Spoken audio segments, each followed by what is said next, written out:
Commander Lisa Hayes stood at the main viewport of the Galactic Alliance flagship U.S. Defender.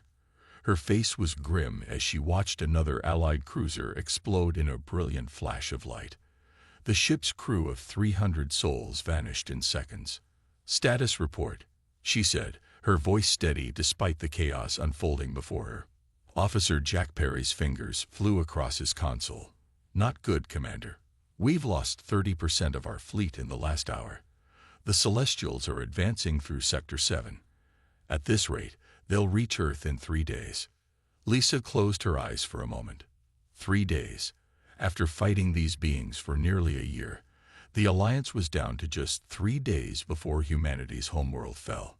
The Celestials had appeared without warning 14 months ago, massive ships that seemed to bend reality around them, commanded by entities so powerful that many civilizations simply called them gods. They had already conquered or destroyed over 200 worlds. "Get me Admiral Wilson on the comm," Lisa ordered. The holographic display flickered to life, showing the tired face of Admiral Wilson. His uniform was wrinkled, and dark circles hung under his eyes. "Commander Hayes, tell me you have good news," he said. "I wish I did, sir. The Defender's shields are holding, but we can't say the same for the rest of the fleet. We need to consider evacuating Earth." The Admiral shook his head. "With what ships, Commander? We barely have enough vessels to evacuate a single city, let alone a planet of 10 billion. Lisa knew he was right. A heavy silence filled the command bridge. "Sir," Jack said, breaking the quiet, "there is one option we haven't tried." Lisa turned to her tactical officer. "This isn't the time for holding back, Perry." Jack hesitated, then pulled up a file on his tablet. "Protocol Omega, ma'am." Admiral Wilson's face went pale. "That's not an option. The Council forbade it." "With all due respect, sir," Jack replied, "the Council isn't watching their worlds burn one by one." Lisa took the tablet from Jack. Protocol Omega contained information discovered in ancient ruins on Mars, ruins far older than any human civilization. It described a ritual, a way to summon help. "The warnings are clear, sir," Lisa said, scrolling through the file.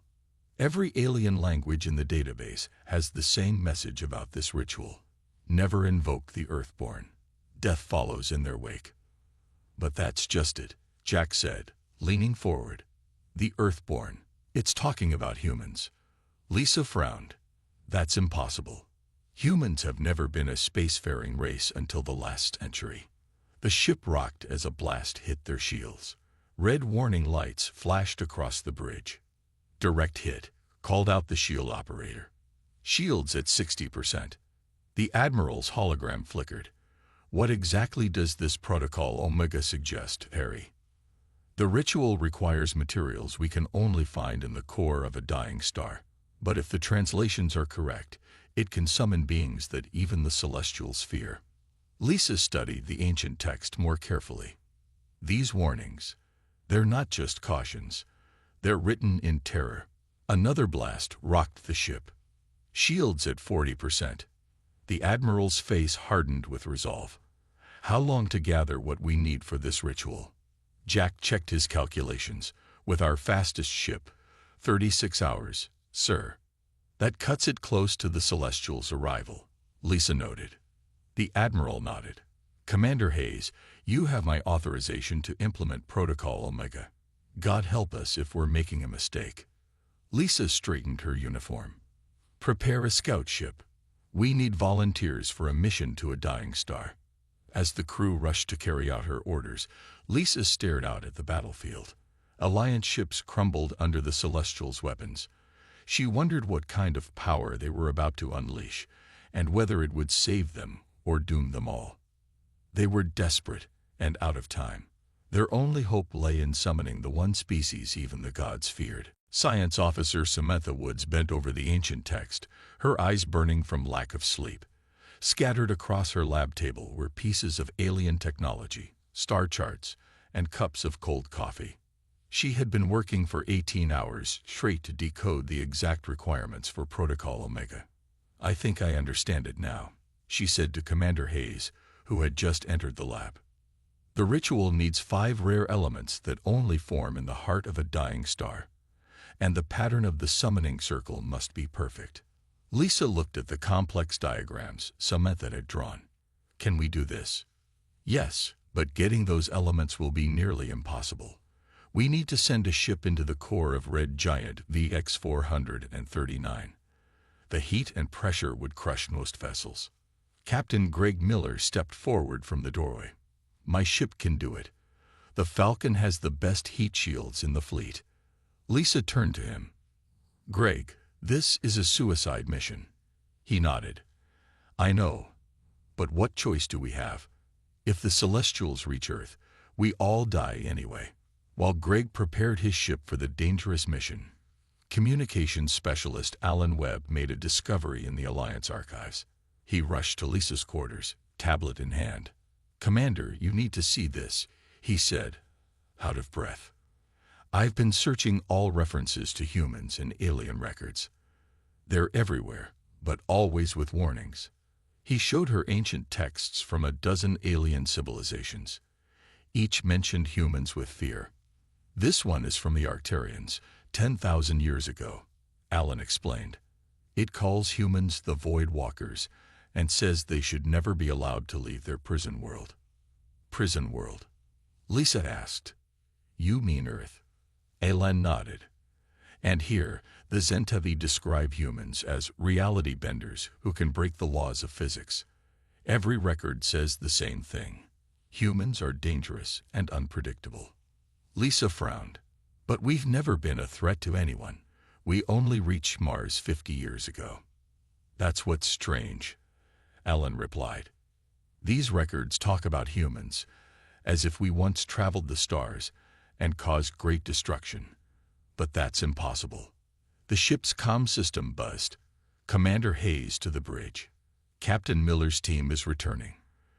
When Lisa reached the bridge, she saw the Falcon limping toward the Defender. Half the ship was dark, its hull glowing red from heat damage. Open a channel, she ordered. Greg's face appeared on screen, bloody and tired. Mission accomplished, Commander.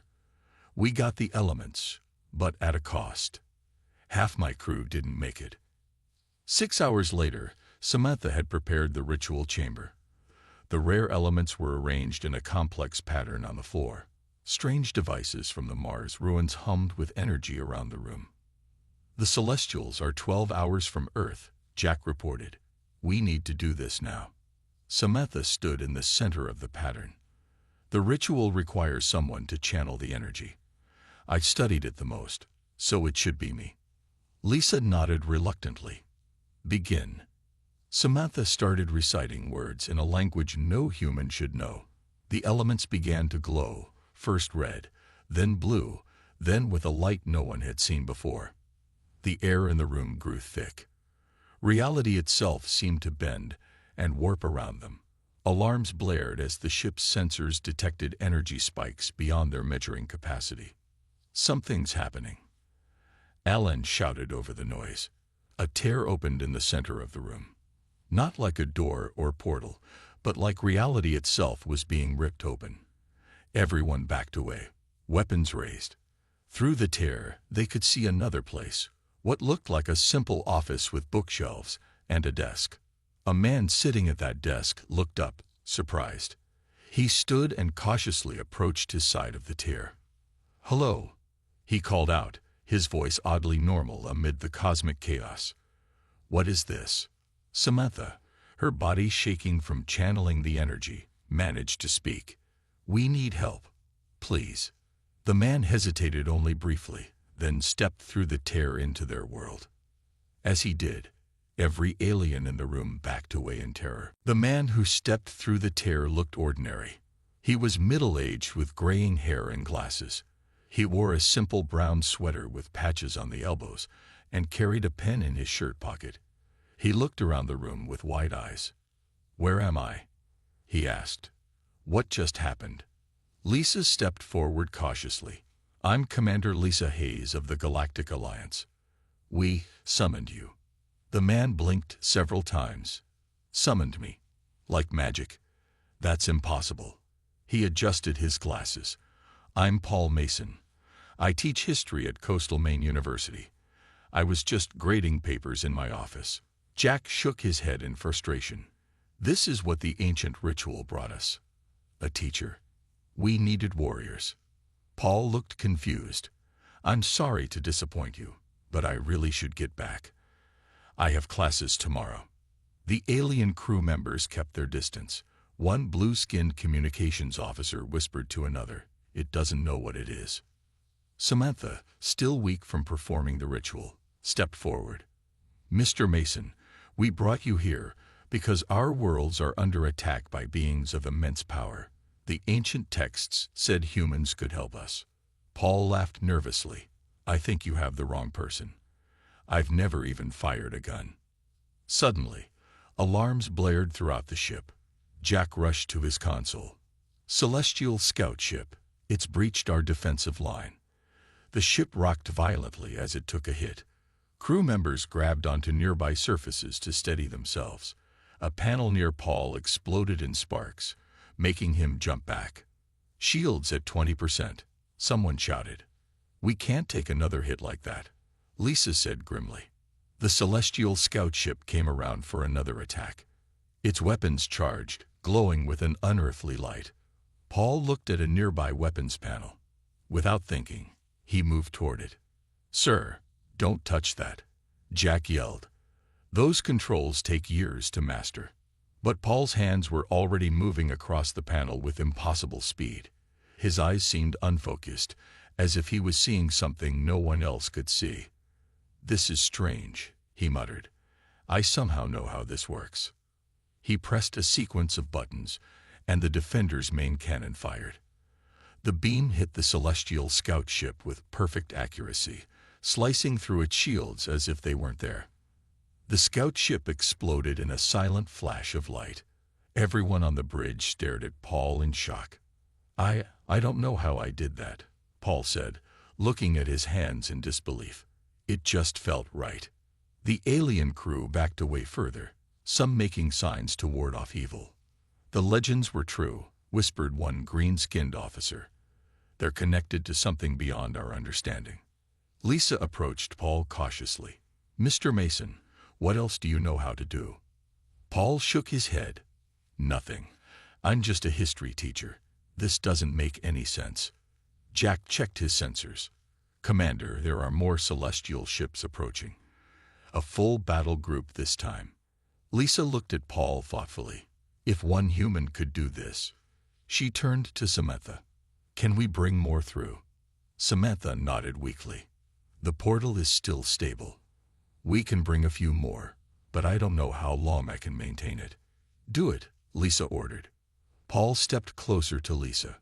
"Wait, you want more people like me. But I don't understand what's happening." "Neither do we," Lisa admitted. "But the Celestials will reach Earth in less than 12 hours.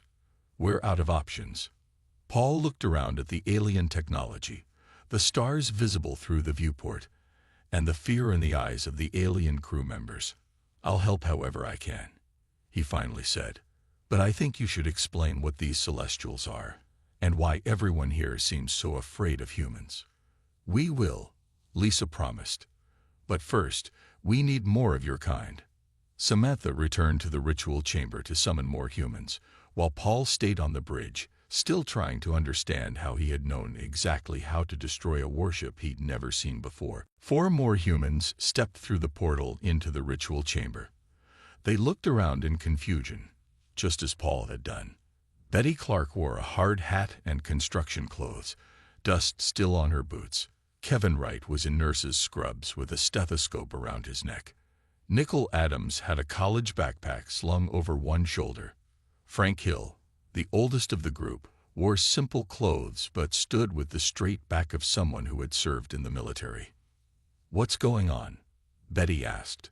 "1 minute I was operating a crane, and now I'm wherever this is." Lisa explained the situation quickly. Earth was in danger. Powerful beings called the Celestials were attacking. The humans had been summoned because ancient texts said they could help. "So we're what, some kind of secret weapon?" Frank asked, his voice calm despite the strange situation. "We don't know exactly," Lisa admitted. "But when Paul destroyed a celestial scout ship, he did it by instinct. He knew how to use our weapons without training." The humans looked at Paul with surprise. "I teach history," Paul said with a shrug. "I've never even played a space video game." Kevin, the nurse, stepped forward. "This is crazy. I should be at the hospital. My patients need me. Everyone on Earth needs you now," Samantha said. "The Celestials will reach our planet in 10 hours. "I still don't understand why you think we can help," Nicole said, adjusting her backpack nervously. Jack brought up a screen showing alien text. "These warnings about humans are in every ancient alien language we found. They all say the same thing. Humans are dangerous because they exist partly outside the rules that govern the universe." Betty laughed. "I barely passed high school science. I don't know anything about bending the universe." Suddenly, alarms blared again. The ship shook violently. "Celestial forces have broken through our outer defenses," an officer shouted. Lisa turned to the humans. "We don't have time for a full explanation. Will you help us?" Frank straightened up. "I did 2 tours in Afghanistan. I can fight." The others looked uncertain, but they all nodded. "Good," Lisa said. "Jack will show you to the weapons bay." "Wait," Kevin said. "I'm a nurse. I heal people, not hurt them." "Then you can help in the medical bay," Lisa said. "We have wounded." The humans were led to different parts of the ship. Betty and Frank went with Jack to learn about weapons. Kevin followed a medical officer. Nicole and Paul stayed on the bridge with Lisa. "Commander," a voice called over the ship's comm. "We have celestial boarders in Sector 4. Frank picked up an alien weapon as if he had used it his whole life. "Point me to Sector 4. Jack looked surprised. "You know how to use that?" "Somehow, yes," Frank said. His eyes had the same unfocused look that Paul's had shown earlier. Betty examined a control panel. "This controls the ship's structural integrity, right? I could reinforce the barriers between sectors." Jack stared at her. "How did you know that?" "It took me 3 years to learn the engineering systems." Betty shrugged. "I work construction. Structures make sense to me." In the medical bay, Kevin looked at the alien medical equipment and started using it without instructions. His hands moved confidently as he treated a wounded alien crew member. On the bridge, Nicole stared at the star charts. "These jump calculations are wrong.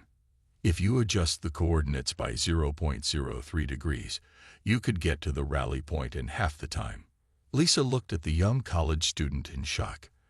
"Our best navigators came up with those coordinates." "Well, they're not optimized," Nicole said simply.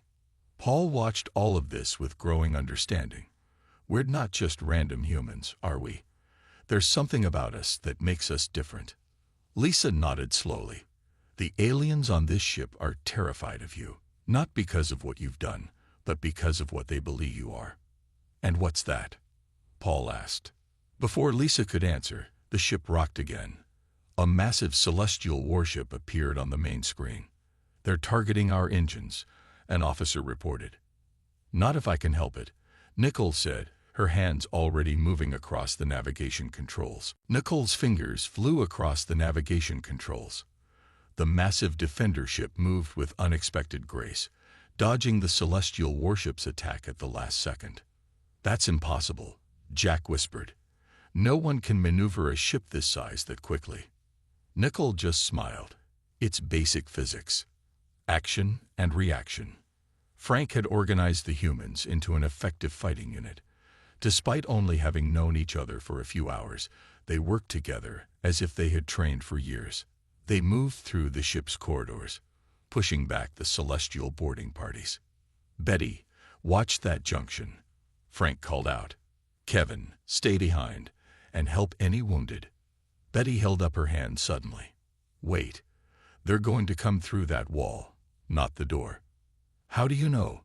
Frank asked. Before she could answer, the wall exploded inward. 3 celestial soldiers pushed through the new opening, exactly where Betty had pointed. Frank fired his weapon, taking down 2 of them. Betty knocked the 3rd one back with a piece of debris. "I don't know how I knew," Betty said. "I just felt it coming." In the medical bay, Kevin worked tirelessly. His hands glowed slightly as he treated the wounded aliens, who watched him with a mixture of fear and awe. "Your cells are regenerating too fast," one alien doctor said as he scanned a patient Kevin had just treated. "This is not normal healing." Kevin looked at his hands. "I'm just doing what I always do, helping people get better." On the bridge, Paul studied the tactical displays. The Celestials are changing their attack pattern. They're pulling forces away from the other worlds they've conquered. Lisa frowned. "Why would they do that?" "They're focusing everything on us now," Paul said. "On the humans." Admiral Wilson's hologram appeared. "Commander Hayes, we're getting reports from across the galaxy. Celestial forces are retreating from dozens of worlds." "They're afraid," Samantha said, looking at the humans on the bridge. "They're afraid of what we've done." Jack checked his sensors. "The Celestial flagship is approaching. It's massive." "Commander, can we fight it?" Lisa asked. "Not directly," Jack admitted. "Its weapons could tear through our shields in seconds." Nickel studied the star charts again.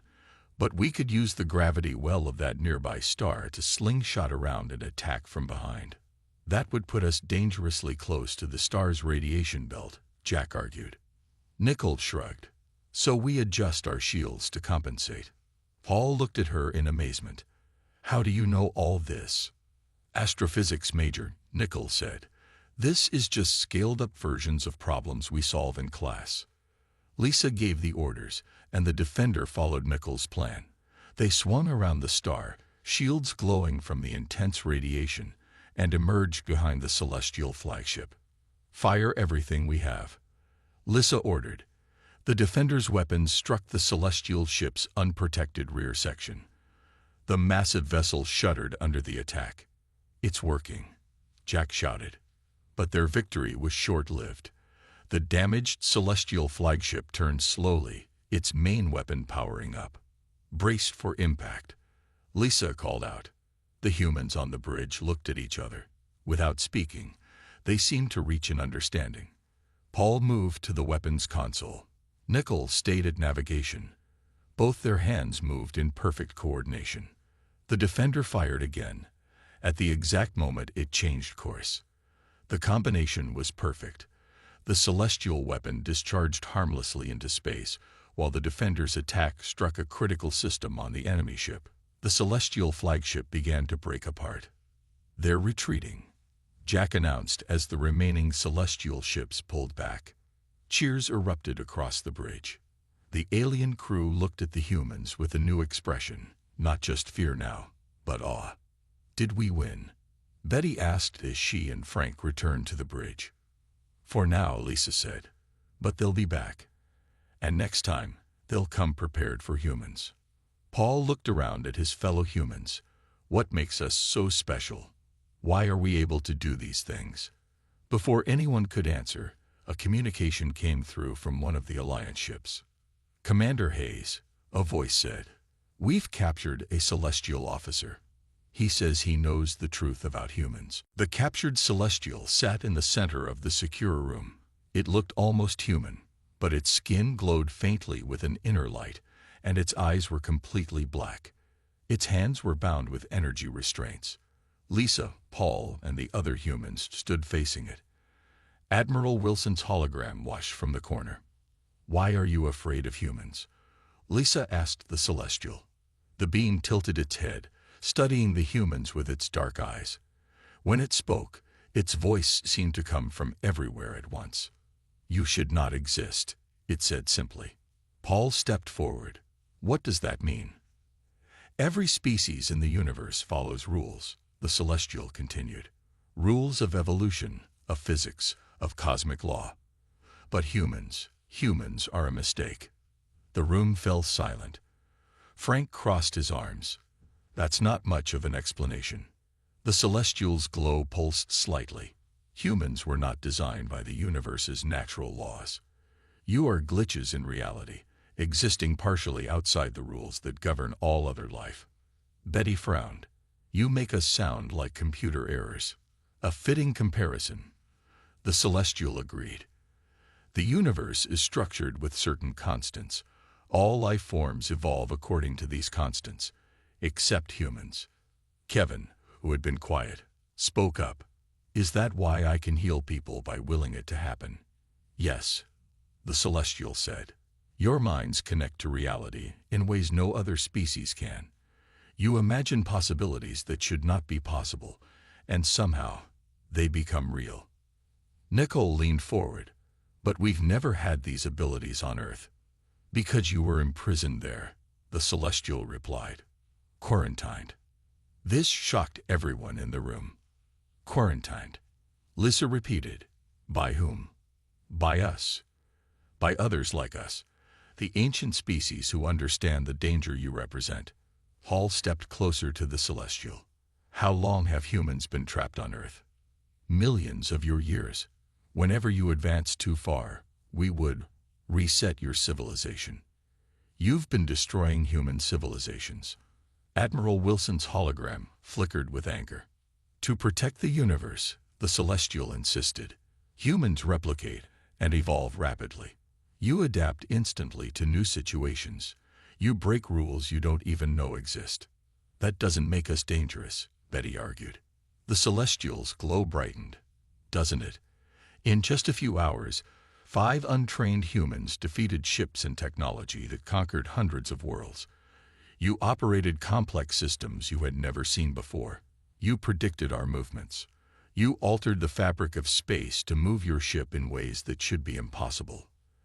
The humans looked at each other, suddenly understanding the fear they had seen in the alien crew's eyes. We sent our invasion force when we detected your species attempting space travel. The Celestial continued.